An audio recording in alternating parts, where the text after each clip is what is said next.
All right, guys, welcome in and a very happy Tuesday to you now here. The NBA Tip-Off Show powered by WagerTalk.com as we're inching that much closer to an NBA Finals, aren't we? Got to get through tonight's series, though, first with the Celtics taking on the Indiana Pacers. What in the hell are we supposed to do with this series? Well, the good news is Teddy Covers is here to help us navigate through a head-scratcher. Game one coming up here tonight, Teddy. And before we dive into this game, how was the weekend and a 50% off customer day today, if I'm not mistaken? So what do you got rolling over at WagerTalk for us? Yeah, we won yesterday. We won on Sunday with the under in Game 7 of Nuggets T-Wolves. And I have my first 5% big ticket of the MLB season that goes today, which happens to be half off Tuesday, Customer Appreciation Day. So you can get that right now. The baseball has been good, 60% long-term, dating back to last year. And across sports, it's been 60% across everything since March. So we've been making money, and hopefully we'll be able to do it again tonight. So that's what's going on. But I got no action on game one for the clients. I have, pizza bet opinions, but it's not anything I'm going to bet strong tonight. Definitely not. Maybe for tomorrow. But tomorrow, again, it's more, when it's game one, it's more about gut feel than really anything else. You can statistical profile all you want. You've watched these teams. I've watched these teams all year long. And game one's about how you feel they're going to match up and how they're going to approach it. So it's interesting, Teddy, as tomorrow's game, I do think is extremely intriguing. I'm with you on that one. But for this game, it feels like, forever since we've actually seen the Celtics play any basketball. It's also after watching, 5 games against the Miami Heat, who could barely score 90 points, and then 5 games against Cleveland, who could barely score 90 points. And I'm going, what in the hell are we to expect here from the Celtics? I have an idea of what we're going to get from the Pacers, but the Celtics are a big question mark, at least in game one. How do you usually, or what have you done in the past with these teams with these long breaks as we move forward into the playoffs? Is there an edge to be had? Is there rust? Is there not? How do you approach a team like the Celtics right now?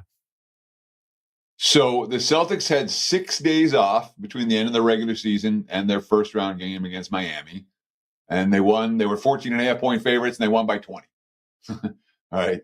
They then had, 5 days off after dispatching Miami in 5 games. And they beat the Cavs in game 1 by 25. Also, it's double-digit chalk. So it's not like Boston's track record tells us anything other than we expect them to be prepared to play today. They haven't been off for weeks. It's not a nightmare scenario for them. And look, it's Boston or pass for me tonight. All right. Mm-hmm. Yeah. Basketball handicapping 101. I don't care if it's regular season. I don't care if it's playoffs. When a team sets a record and shoots 67% from the floor in game 7, you ain't betting them the next game. All right. Not on a short turnaround, not after the incredible shooting that they had, not after they faced a team that was exhausted and had nothing in the tank. And now they're going to face a team that has significantly more energy reserves than the one they face. So, I mean, there's no Indiana in the equation for me tonight. It's Celtics or pass. The question is, are you comfortable laying doubles with Boston, who's been sitting around for a while? And in theory, the Pacers match up okay with the Celtics. I think anyone in the East, Indiana's more capable of giving Boston a battle right now than any other team, and that means we may get a more competitive games within the series than perhaps we've seen from a lot of the Celtics games in the first 2 rounds. Yeah, it's an interesting total too, Teddy, isn't it? What was it, 222 originally? It looked like the initial push was towards the under a little bit. Now what is it? Still hovering around 222, 221 and a half, somewhere in that ballpark. So when we talk about how this total moved, all right, again, I'm tracking 5 books. It's what I do. Right. I track a little bit from Las Vegas. I track one of the major books from across the U.S. And then we look at the global markets as well, because they're a piece of the equation when we're talking about where the lines move. And in this instance, the initial bets came on the under. Then, since those initial bets coming on the under, it's been nothing but over money. All right. And that's sharp over money. Okay. Game ones in the conference finals, I think they're 7-1 to the over the last 4 years, the last 8 tries.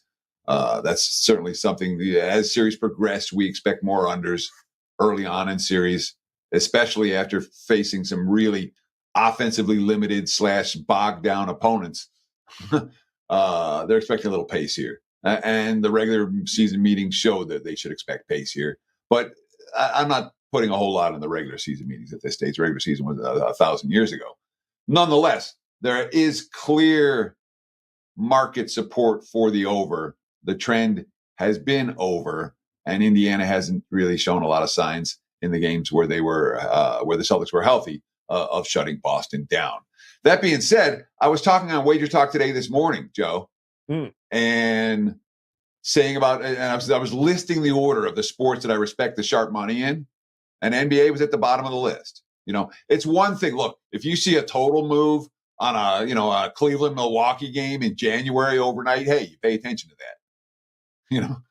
But when it comes to the sharp money in the NBA, most of it, I'm not that worried about it. I'm really not. So yeah, sharp money likes over here. That's pretty clear. I can understand it. I worry about the Pacers a bit. Again, they just shot 67% in Game 7 on the road in Madison Square Garden. You ain't going to do that again tonight. You ain't going to come close. The question is how much does Boston slow them / shut them down? And if they play fast,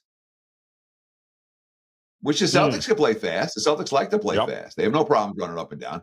They play fast. What's Boston going to score here? $130, $140. So I went on WagerTalk today. My big game breakdown. I said the Celtics team total. That's the way if there's one bet to make here, that's the bet. I would take Boston team total over 116.5. But again, all this stuff for me it's not big bets. It's not real bets. It's pizza money. Right. It's a little bit of action. Hopefully we'll find a good situation a little bit later in this series to make something that's bigger than a pizza bet. But right now for game one, that's all I got. And I'm not going to, try to make something more than try to make something bigger than it is. It isn't. It's a little bit of action. Celtics team total over. What we're telling you guys is just wait until they lose game 2 again, and then we can absolutely come back in on game. So it's just rinse and repeat. If it ain't broke, Teddy, there's no need to fix it here. No need to force anything with the Celtics. But I'm glad you said that, because I've seen a number of comments, and shout out to Atomic Warren in the chat room there on Instagram. Shout out to Tyler.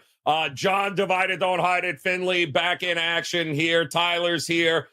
Big Daddy, Have, welcome back in, guys. I'm glad you had mentioned that you don't put any stock into the regular season, because I've seen an awful lot of quotes and people being like, oh, well, in the regular season, they beat them by like, what in the hell does that have to do with anything now, Teddy? What exactly? So let's just be realistic, okay? The last meaningful regular season games were maybe the first week of April, maybe? What's in now? Like the end of May? 6 weeks ago, 8 weeks ago? Think about how much a team can change in 6 weeks in the regular season. All right. You have teams that are, they're playing here and then they're playing here, way up, way down. It's something to talk about. And again, the fewer teams that are left, the fewer games that are left, the less shit that the talking heads who need to come up with content every day have to talk about. So what are they going to talk about? They got less to talk about. Now we only got 4 teams left to talk about in this league. All right. What do we got to do? Oh, what can we talk about? It's not even prior to game 1. So let's look at the regular season. I'm telling you, the regular season, like anything from the regular season, confident, it's meaningless. It's not any factor that I'm going to consider in my handicap. If somebody swept somebody in the regular season and beat them by 50 points in all 4 meetings, I wouldn't care.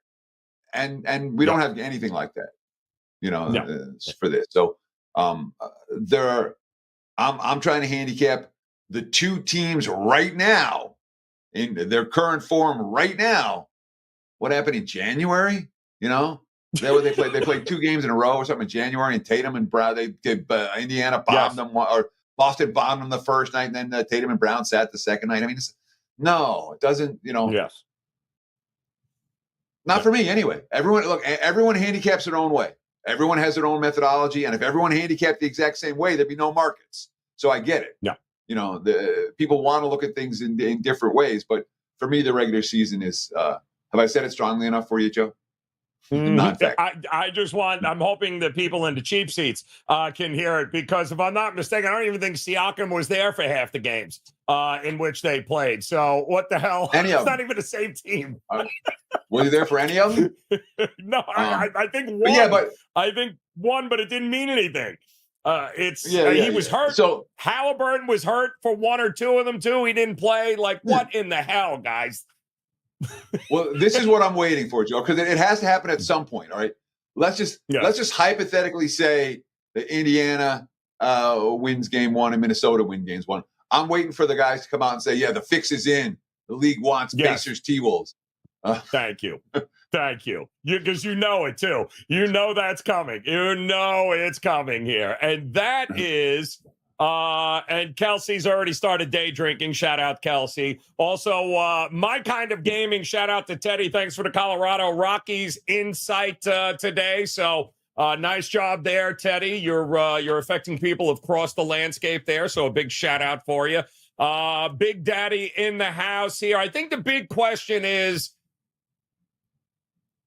and this is the problem we've had with both series with Boston, and it's kind of what I'm seeing in the chat rooms emerge. I think expecting a Boston sweep is dangerous, Teddy. Is it not here? Yeah. It's very dangerous. Indiana's not gonna lay down. I wouldn't run to the window to expect 4, because we expected it out of Cleveland. We expected it out of Miami, and neither happened. So the Pacers got to win 1 in Boston. Because Boston hasn't lost a road game yet. Okay. Yeah, that's right. That said, I don't think Indiana's going to lay down. All right. And I think that of the 10 teams that reached the play-in game in the East, the Pacers are the one that matches up best with the Celtics. I do think Boston's assuming they stay healthy, and I think the Celtics, if they lost Tatum, they'd still win this series. They could. Yeah. Even if they're hurt, but Boston's that much better, and that much further. And the NBA titles and NBA finals are usually about progression. It's not a team that hasn't been in the playoffs or hasn't been winning series that goes all the way to the finals very often. And when they do, it's because they're an amazing team, like the Warriors kind of did that. They went from not winning series and all of a sudden winning titles. Well, guess what? They ended up going to the finals 5 years in a row. That was an incredible team. That's not, you don't expect a team like Indiana to get there. That's just not the way the finals, the NBA playoffs tend to work long term. So I definitely expect Boston to win the series, but to sweep it, no. I'm with you, Joe. It just feels like Boston in 5. That's what they're doing. It's Boston in 5. The one letdown game, whatever game it is, I expect Indiana to battle them. I wouldn't be surprised if the Pacers cover a couple of point spreads in defeat, potentially. Which again, you don't in the playoffs. Usually, if you're playing a dog, or you're putting at least a reasonable portion of your wager on the money line. Some portion of your wager on the money line, and this series, if I'm taking Indiana, I'll probably take a taste of the money line, but mostly I would look to plus the points. They'll battle. I think they're definitely going to battle. You don't get to this point without. I've seen the comparison of a year ago against Atlanta, similar type of team, great guard play, could shoot lights out, and they gave the Celtics, really to date, I think, outside of, Miami beating them in 7 last year, but that's a different story. But teams they're supposed to beat here. And maybe this isn't going to be as easy as maybe some people think. And if that's the case, Teddy, right now is the time to bet Indiana, right? I mean, if you're going to bet them to long-term series-wise, Do you want to wait if they get blown out here today? Is that the better way to go? Or do you think the time to bet Indiana, if you think they can get this to at least more than 5.5 games, I think is the number, would now be the time to bet and jump in on Indiana in the futures market? Only if you think the Pacers are going to win game one.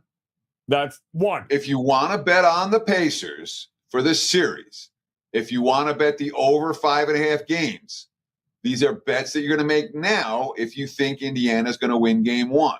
If you don't think they win games one straight up, you're going to get better odds on both of those after game one.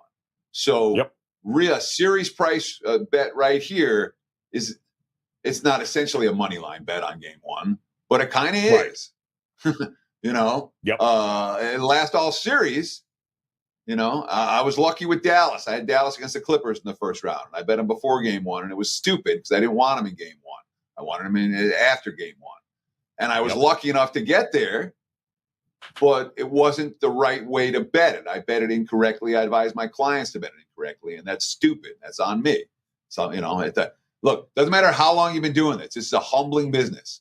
You don't do everything right. I never do everything right. You know, I try, but, you know, so that's one. Second factor to consider. All right. Everyone's talking about Indiana. Oh, they beat a hobbled this team and a hobbled that team. Well, so did the Celtics. All right.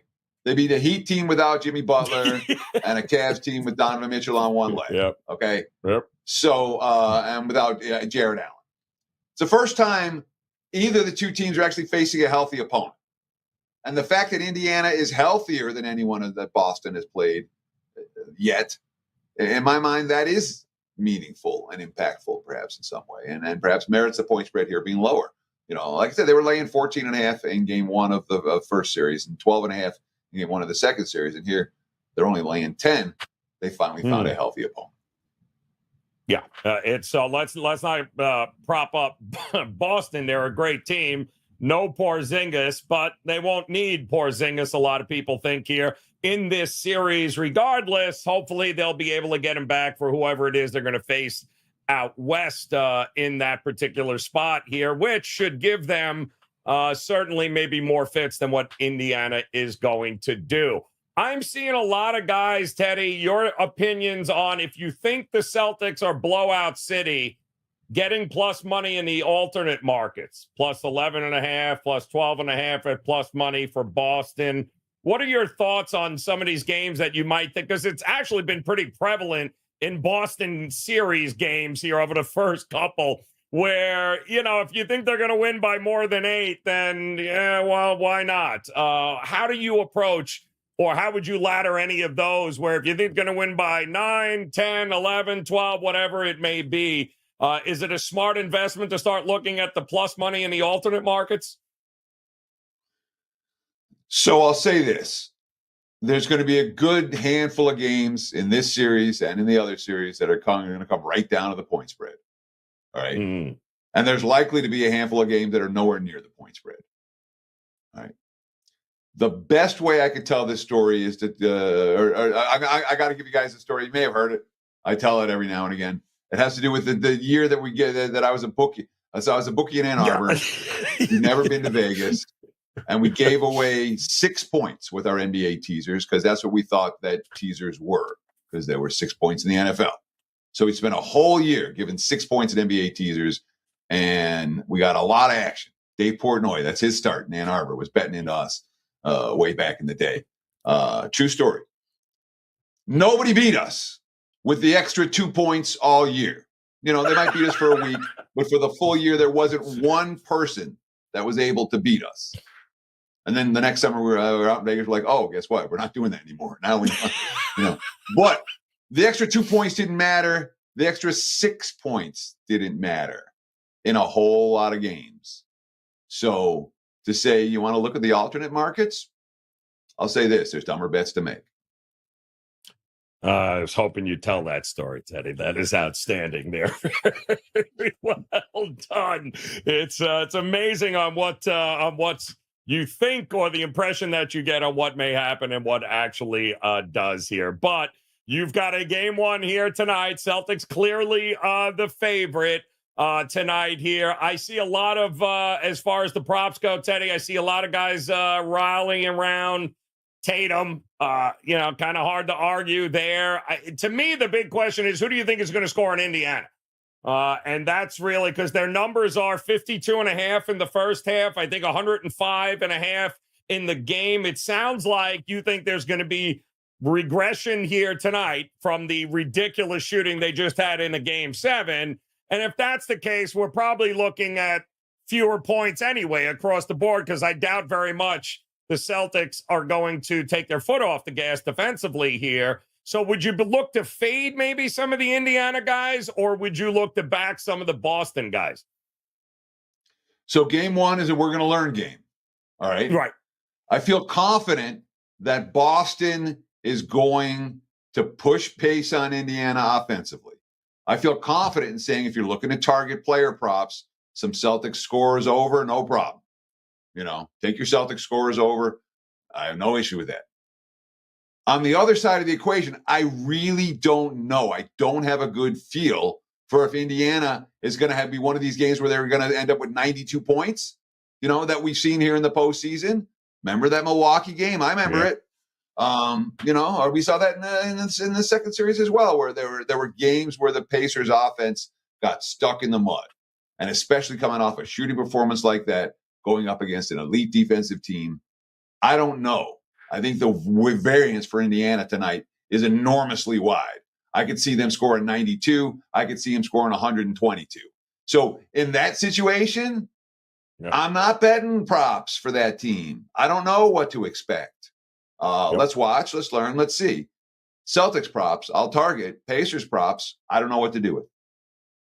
I agree 100%. Too much variable here, especially in the second half of a game that might be over. The hell are we supposed to do now? I mean, like Daddy said, it's not as if Boston hasn't done this in game 1s in a couple of series here, where the second half, forget it. Plus, it's a long series.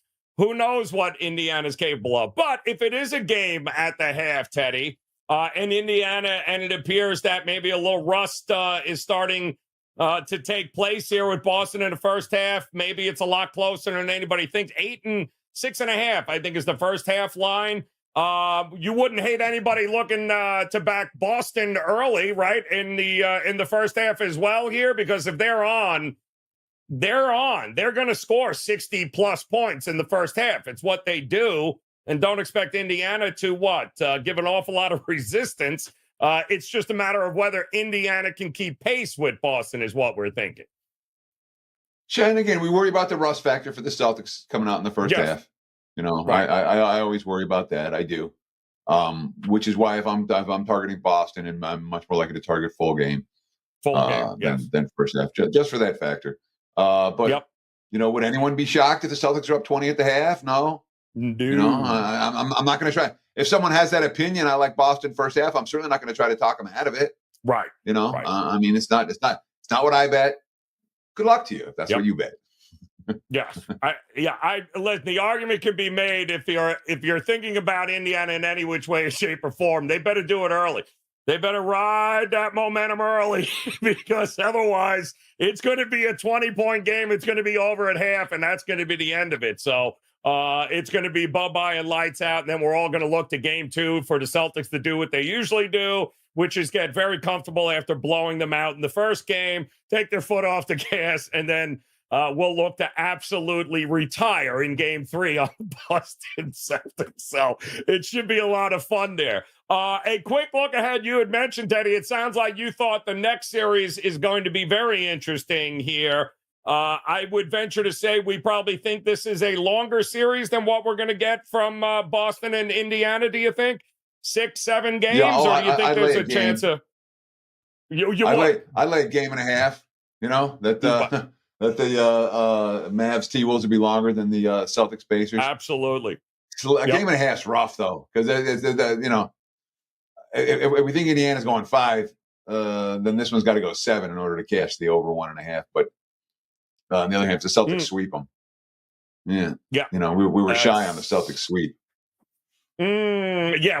Let's. We're hoping they don't sweep. More money can be made if they don't sweep them. It would be fantastic.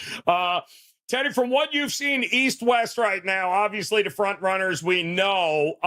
Is the West? Who's the better conference here? Who's the better team? Is the champion most likely coming out of the West, or do you think it's Boston's once again to lose, which they've done a fantastic job over the last 5 years of doing, of never living up to the expectations?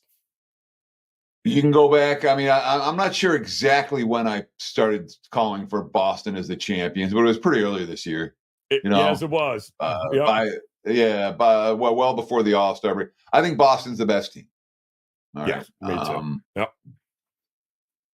Can Minnesota give them a series? I think Minnesota give them a better series than Dallas might. But Dallas has Luka and Kyrie, and Luka and Kyrie can work some magic. But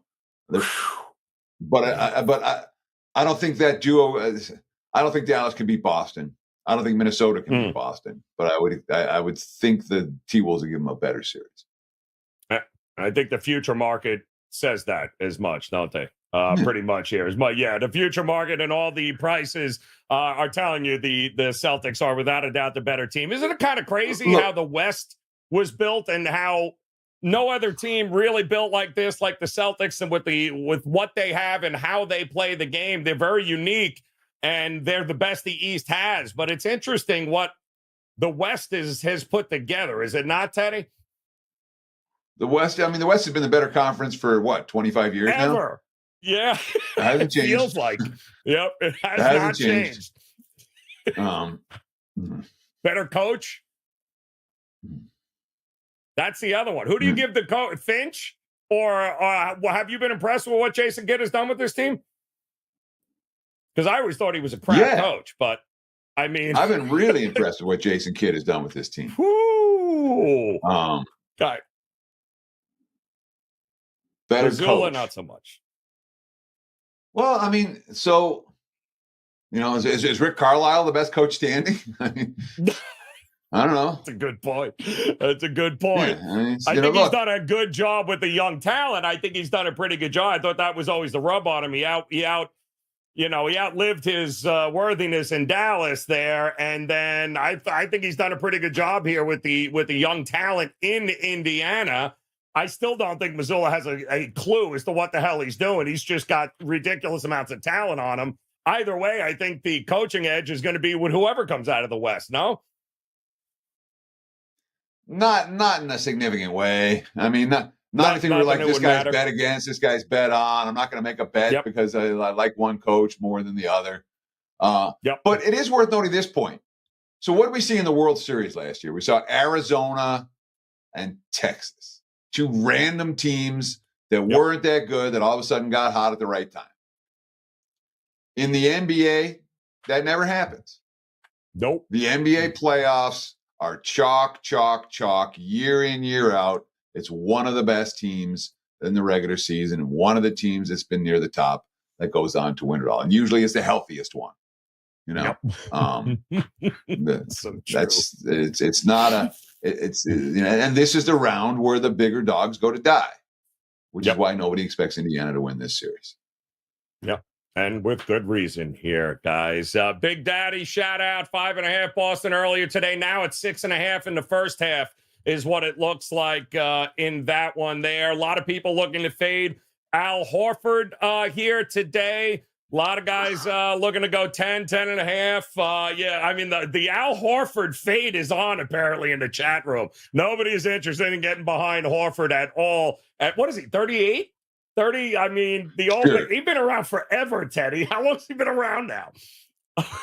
So Al Horford won back-to-back titles with Billy Donovan and the Florida Gators right around the time that Boobie Gibson was going with Cleveland and playing in that series against Cleveland San Antonio in the lowest rated NBA finals of all time, I believe, or one of them. Yes. So it all circles back around to Boobie Gibson, dude. It all somehow or other. Yes. And if we're all blessed, it'll be Indiana taking on Minnesota, and the NBA will want to shoot itself. And that would be the end of that. So, what a great series. All right. That would be an amazing series. Okay. It would go 7 games. It would be wildly entertaining. And Celtics fans would be crying again, which is always fun. Yes. Right. And of course, it's No, if I'm a just tree kidding. falls in a I'm only forest and kidding, nobody's there to Boston. watch it. Does it really happen? Teddy? It's the question. NBA fans would be there to watch it. True. You know? True. Yep. So would you be more True. excited, just about, before we go, would you be more excited about Indiana, Minnesota, or would you be more excited about a Boston, Dallas? I still think Boston, Or Dallas. equal? Yeah. I would be, you know what? The answer is equal because I would absolutely, would be just as intrigued for different reasons. That's the crazy part. Yeah, of the NBA. we're NBA fans. We don't care. Yes. You know, give us a good matchup and we're interested. You know, because we're fans. Yes. What the league wants is people that actually aren't, aren't fans. Right. But just watch a couple of games in the spring when there's some team on that they've heard of. Yes. There is a good question, though, here before we get out of here. Is there a futures bet on how many games Luka gets tossed off for arguing calls because they're playing tough defense on him? You guys are brutal in the chat room. My goodness. Oh, by the way, they do want us to know Ben Affleck will be at the game tonight. I'm thinking that's a negative for Boston in some way, shape, or form. They don't want Ben Affleck partying too much courtside. We know J-Lo won't be there, at least there, S137. We appreciate that. Jesse Shule in the house here. Always a pleasure. Thanks for dropping by. AOD, Pistons are not playing anymore, AOD. You can take him in 5, but I don't think you're going to be able to find any action on that one. That is for sure. Celtics game 2 is what we are looking forward to, guys, as they usually throw up all over themselves. However, in this game here tonight, it is a great Teddy watch and learn game here. Maybe a good opportunity for you guys. Maybe a little bit of rust early and Celtics figure it out late. Either way, you're probably going to cover the number. But I don't know that you want to dive in a whole lot early in this game, Teddy. I'd much rather kind of take a seat back and see what we're going to get from both of these teams and wait for the Celtics to lose the game 2 like they do each and every series. 50% off here tonight, Teddy. You said nothing in the NBA, but remind the folks, what do you got locked and loaded tonight? You in the MLB here tonight? This is my first 5% big ticket of the MLB season tonight. We're on a 71% run with the 5% plays.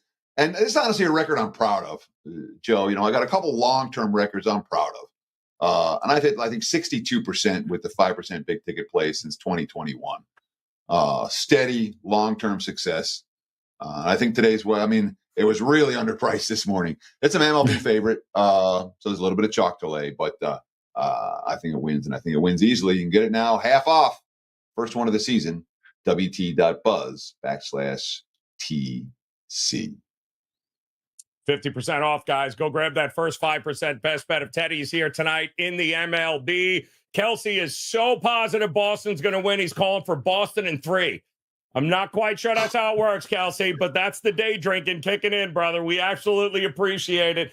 Shout out again to Vito in the house, Martinique over there on Instagram, Big Daddy AOD, My Kind of Gaming. You want MLB? Teddy's got a 5% play right now available at his page. Go grab it. Half price here. Matthew Ply, we appreciate it. John, Divide It, Don't Hide It, Finley. We appreciate you guys here. We'll have much more tomorrow for a game and a series that I think is going to be much more interesting than this one. Dallas and OKC tomorrow. We have got you covered. Make plans to come back and join us. In the meantime, hit that thumbs up, hit the like, hit the subscribe button. Enjoy the games here tonight. Come back and join us again tomorrow. We'll do it again. Cheers, guys. We'll see you tomorrow. Good luck.